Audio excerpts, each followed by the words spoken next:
Cuando pensamos en terror, se nos vienen a la cabeza un montón de nombres. Pero hay uno que fue más allá, que se metió bien adentro. E.T.A. Hoffmann. Y lo que da miedo de verdad es que 200 años después, sus cuentos nos siguen diciendo lo mismo. El verdadero monstruo no está fuera. Está acá adentro, en la cabeza. Ok, ¿cómo lo vamos a hacer? Bueno, este va a ser nuestro recorrido. Primero, vamos a ver por qué es un maestro de lo siniestro. Después, cómo un recuerdo del pasado puede acecharte toda la vida. Vamos a hablar de ese momento en que la realidad se empieza a quebrar y de la pelea entre la razón y la locura. De ahí nos vamos a ir de cabeza al descenso a las sombras con sus personajes. Y para cerrar, vamos a ver por qué su sombra es tan larga. Y acá está la clave de todo. La genialidad de Hoffmann es, en el fondo, aterradoramente simple. Olvídate de los monstruos debajo de la cama. ¿Por qué? Porque ya los tenés adentro. Sus cuentos son, básicamente, un ring de boxeo psicológico. La pelea no es contra un demonio de afuera, no, es contra tus propios pensamientos, tus recuerdos, tus peores miedos. Bueno, para entender bien esto, nos vamos a meter de lleno en su cuento más famoso, El hombre de arena. Porque acá el miedo no aparece así como así, de la nada. No, tiene una raíz bien profunda en la infancia del protagonista, un tipo llamado Nathaniel. Un trauma de chiquito que se convierte en la semillita de una locura que lo va a acompañar para siempre. Imagínate esto. Te van a contar un cuento para que te duermas, pero es una pesadilla hecha y derecha. Una criada le cuenta al pequeño Nathaniel la historia del hombre de arena. Escuchen esto. Es una imagen que te envenena la mente. Para siempre. Un monstruo que te arranca los ojos. Imposible de olvidar. Y acá la cosa se pone peor, porque el pobre pibe de Nathaniel queda atrapado en el medio de dos historias. Por un lado, la madre que le dice algo lógico, tranquilizador, pero por otro lado, está la versión de la criada, la del monstruo horrible. Y adivinen cuál gana. Obvio, la fantasía más aterradora le gana por goleada a la lógica. Y es acá donde el miedo deja de ser un cuento y se vuelve real. Insoportablemente real. Porque Nathaniel le pone cara al monstruo. ¿Y quién es? Coppelius, un abogado, un amigo del padre, que es un tipo asqueroso, grotesco, que encima disfruta molestando a los chicos.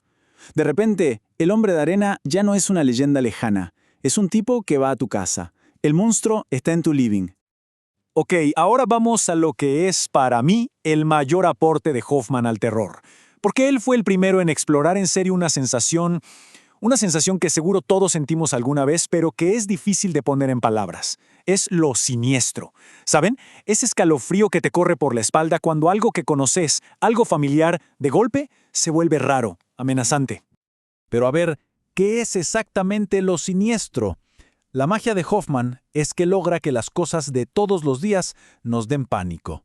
¿Cómo? Te mete una duda en la cabeza, una duda que es el combustible del miedo.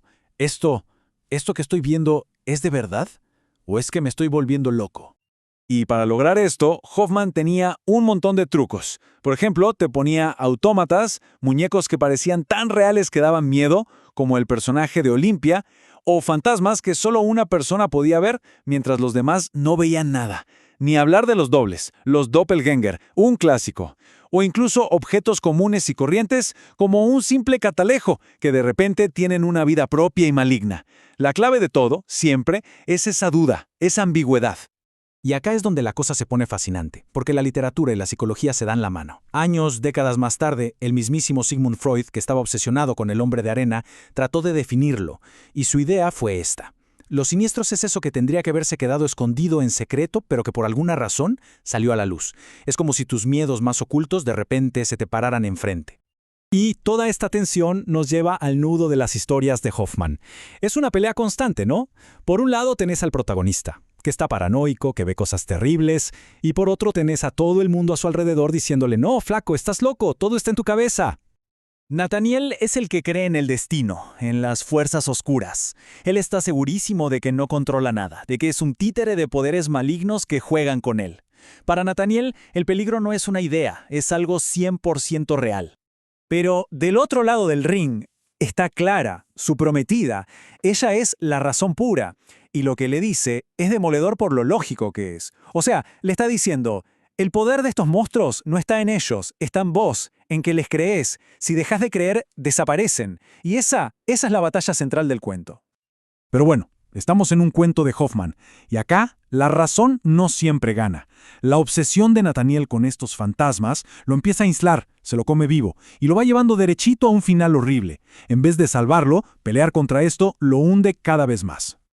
A ver, ¿cómo llega a este punto? Bueno, todo se va al diablo cuando aparece Coppola, que Nathaniel jura que es Coppelius disfrazado, y le vende un catalejo. Con ese catalejo se pone a espiar a Olimpia. Pero claro, el lente no le muestra la realidad, le muestra lo que él quiere ver. Y a través de ese vidrio, una muñeca rara y sin vida se convierte en la mujer perfecta. No le importa que sea rígida, que no hable, él está completamente obsesionado. Y de repente, ¡pum!, la realidad explota de la forma más violenta posible.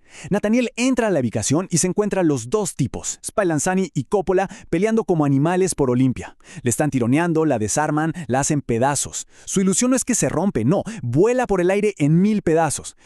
Y en ese momento, todo choca. El trauma de la infancia y el horror del presente se unen, porque ve en el piso los ojos de la muñeca mirándolo, y en el cuento dice, Spallanzani los recogió y se los lanzó al pecho. ¿Se dan cuenta? Es su peor pesadilla hecha realidad. El hombre de arena volvió, y le arrancó los ojos. Ahí, su mente se quiebra del todo. Esa imagen lo liquida, lo hunde en la locura, y ahí ya está. El pasado y el presente son una sola cosa, un estallido de terror. Ya no se sabe qué es real, qué es un recuerdo, qué es una alucinación. Su mente se partió para siempre. El final de Nathaniel es terrible, sí, pero la historia de Hoffman es otra cosa, es eterna. Su influencia llega hasta hoy porque él básicamente puso los cimientos de lo que llamamos terror psicológico. Y miren el impacto que tuvo, es increíble. Se publica en 1816. Unas décadas después, inspira a un genio como Edgar Allan Poe. 100 años más tarde, Sigmund Freud lo usa para armar toda su teoría de lo siniestro. Y hoy, pensemos un segundo. En nuestra era de inteligencia artificial, de avatares, de realidades virtuales, las preguntas de Hoffman sobre qué es real y qué no son más importantes que nunca. El tipo fue un profeta. Al final, Hoffman nos dejó una lección clarísima. Los peores monstruos son los que fabricamos nosotros. Y ahora, 200 años después, la pregunta queda aplicando. En este mundo nuestro, lleno de ansiedad digital, de realidades que no sabemos si son tan reales, ¿qué nuevos hombres de arena estamos creando, sin darnos cuenta, en los rincones más oscuros de nuestra mente?